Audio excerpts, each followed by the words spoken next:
Welcome back to the Titanium Hangar. Happy Friday, everybody. This is Mike. Hope everybody is doing well today. Today I want to talk to you about Masterpiece Transformers and can they be better?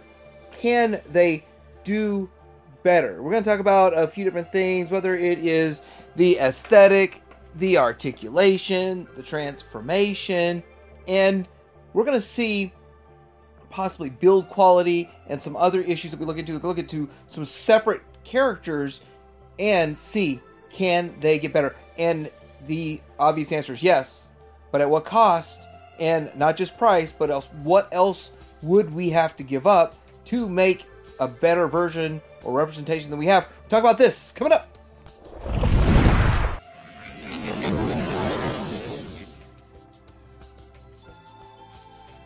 Alright, so first of all, I want to talk about the aesthetic of the Masterpiece line, whether it be the third party or Takara. And yes, we've kind of gone more towards the Toon and the real world, but that's not what this conversation is about. It's how good do they look? And for a lot of different collectors, they have a different mind's eye of what a figure or character should look like. But I think that we've come a really long way, and a lot of these figures look really good the way it is. Could they look better? Yes, they could. But would that make it look worse to other collectors that already have these, that this is the aesthetic that they're going for? Some figures actually look really spot on to the animation and pretty spot on to the original toy. There's a nice mix of the two going on right there. But with that, would there be a better version down the road? And some people would also argue that beefing it up with more diecast and more paint and those kinds of things would enhance the aesthetic. And you could still do that with old molds and just paint them, but would it require an all-new mold? Would it require an all-new price point going down the road? As we get into specific characters and talk about all of that, we are going to discuss whether or not it's really going to be worth it to see new molds of figures that we already have great representations of now. And then we have the articulation. So what about the articulation of these characters and these figures? Some figures have limited articulation. We will be getting into some specifics here in the future, in the very short future, near future. But with that, what would it entail to have better articulation? That would be more part counts, more joints, and then the more joints and part counts you have, the larger chance of a breakage or something going wrong. And then you get into, should they use pins? Should they use screws? Using pins, you can make smaller joints, tighter joints, but then they get looser over time. Would you include ratchets and wear? And so all of this has to be taken into consideration when you think about, can they do better? Then we get into the transformation of this, and the more complex they get, you can achieve an excellent look in both modes, but it may not be so much fun of a transformation. The more complex the transformation gets, the more you're sort of giving up in the enjoyment of it. A lot of people do enjoy this Fans Toys Warthog because it does transform into a much bigger plane than you would expect, but there's a lot of steps to it and a lot of stuff that you got to get aligned just right to make it look perfect. But it does look good. It's kind of a feat of engineering. But in reverse, we have Takara going backwards and having less steps, less part count, but some people don't like the alt mode. The alt mode is not the best representation of the alt mode that is in existence, but it is a simple transformation, sort of. In relative terms, it's relatively simple, but with that, in the future, would you like to see a more simplified transformation or more ultra complex transformations? Because some people get into that mindset, and you can ask 3 or 4 different people that have 3 or 4 different mindsets, but the mindset of impressed about the engineering and that they thought of this and how they accomplished this, and other people were like, I'm so thankful it was a relatively simple transformation and I enjoyed it. Then we get into the build. So in the future, would you expect a figure that's built better, more solid, or more expectation of more breakage? And I kind of feel like the future is questionable on that because of the fact that we don't know what materials they're going to use going forward. Less diecast, in my opinion, diecast will help reinforce certain parts to be stronger. But then, of course, they could add additional weight, and there's some negatives and drawbacks to diecast, but I do love diecast in a figure.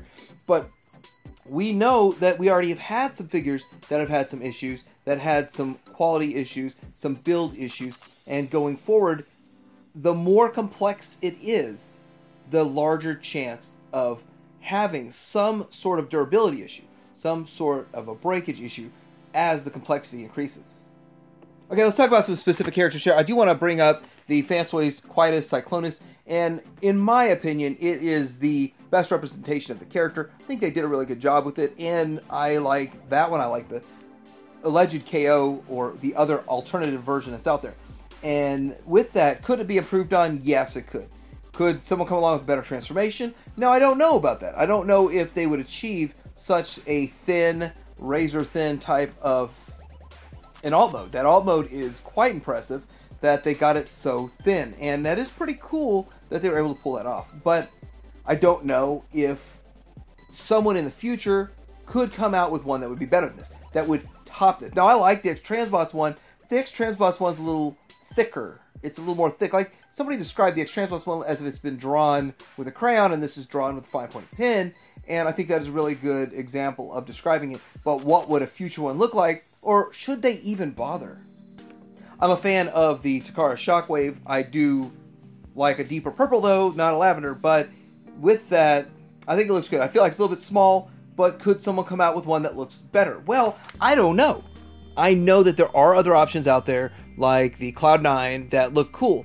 But it's not exactly as cartoonish as this one. This one is the most cartoon accurate, in my opinion. And would someone bother coming out with one that's more cartoon accurate? And that's where it starts getting a little bit tricky, because once Takara drops one that's this good, then most people just seem to not bother. Maybe they KO it. But with that, would someone else top this, do better than this? And the transformation, it's not ultra complex, but it is quite ingenious how they achieved it.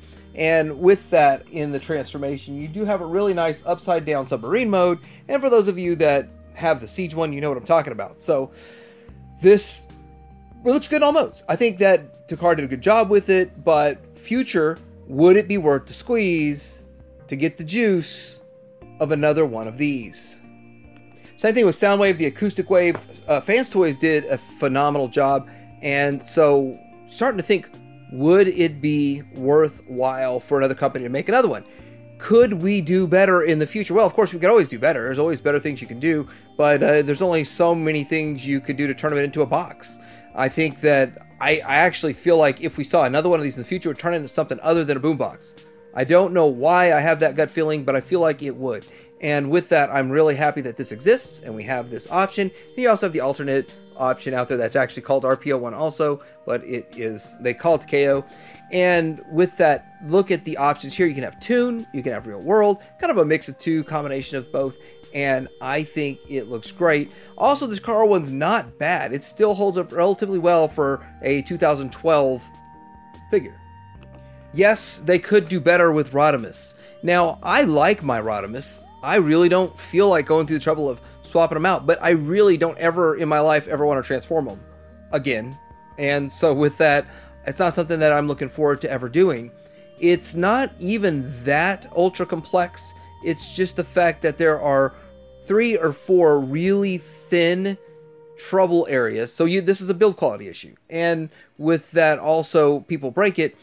But some people don't like the articulation on it, which I think the articulation is fine. And some people don't like the gimmick where he was supposed to be both Rodimus and Hot Rod, but slightly different variation in height. But I really never even got that whole gimmick. I never even understood the gimmick in it, because I never could see the difference between the two. But anyhow, I think it's pretty cool. The trailer is something that I don't really care about. I don't have the trailer version. I have the USA Toys R Us version, and that's fine for me. But could somebody improve on this? Well, heck yeah. And people think DX9's already was an improvement. Alright, so could they make a better Galvatron? Well, yeah. Actually, that's what X-Transbot's goal is. The goal of X-Transbots is to make a better Galvatron than this with their Abaddon. And I think that right now, Fans Toys is the reigning king with their Sovereign. He looks great. But he's not perfect, and I kind of feel like he's a little shorter and stockier than a Galvatron should probably be.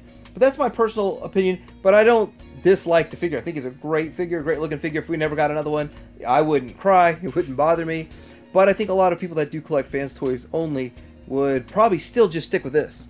I don't think that the Fans Toys enthusiasts would jump on top of an X-Transbots version for a lot of the reasons. They would think it would have bad build, or they just would fight the aesthetic on it.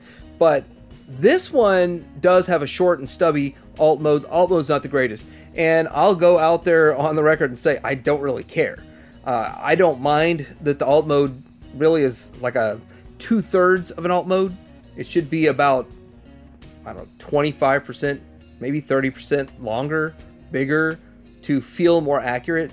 But I still think it's all right. And I don't like flipping mine back and forth a lot. And I do have although the recolored version in this alt mode, so I can see it every single day. But it's not that big of a deal. But yeah, they could definitely do better.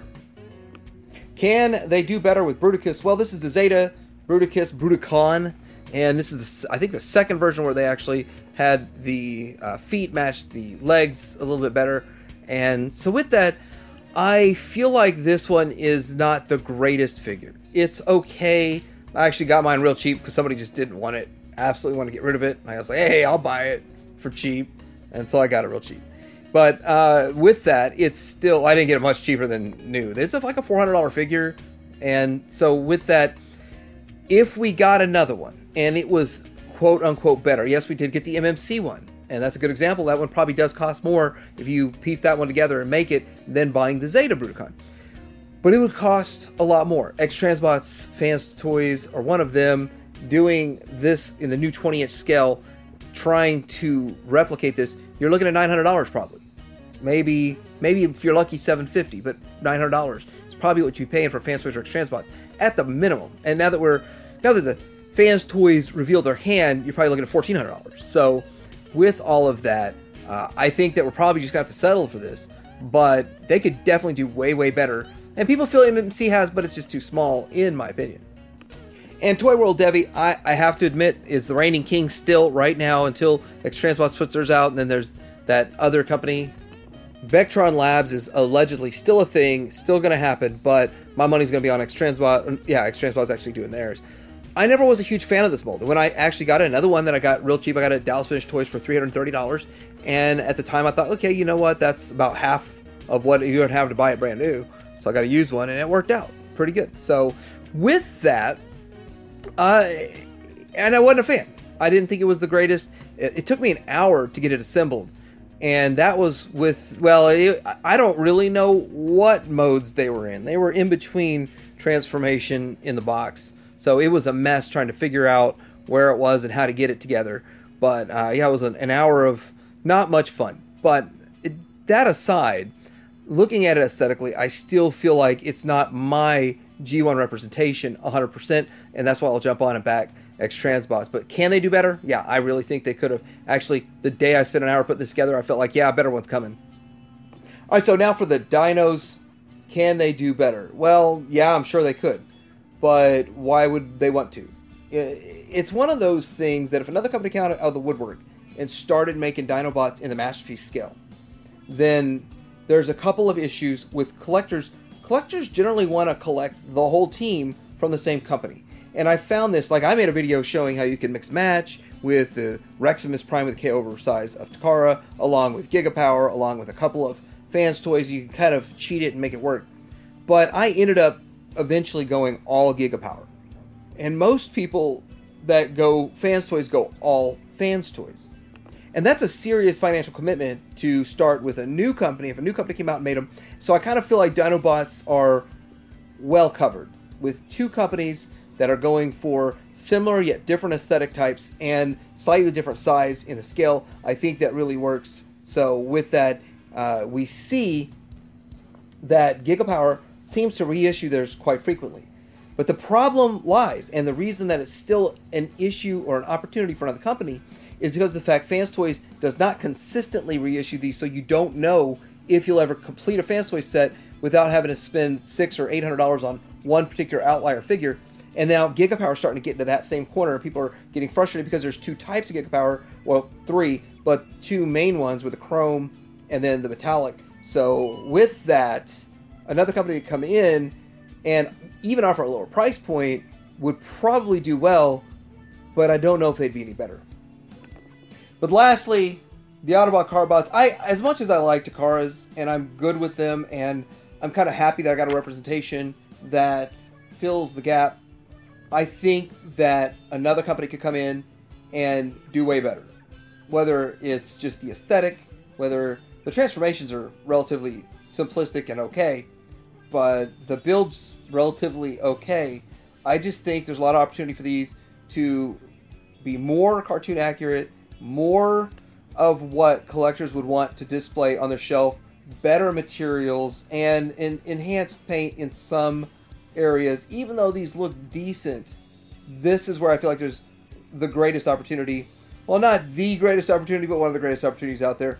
I don't want to harp on the ones I've been harping on for a long time, like Megatron and Optimus. We get plenty of those. We already know that Ironhide and Ratchet need to get replaced. But these guys, yep, they could definitely be improved. So, what do you guys think about this? Can Masterpiece do better? And in your mind, what do you think's better? More simplistic transformation? A more complex transformation? An even better, more accurate aesthetic in both modes? Or giving up a little bit in one mode to have a better transformation, but a perfect other mode? Let me know what you think in the comments below. Like and subscribe, and Titanium Hanger out.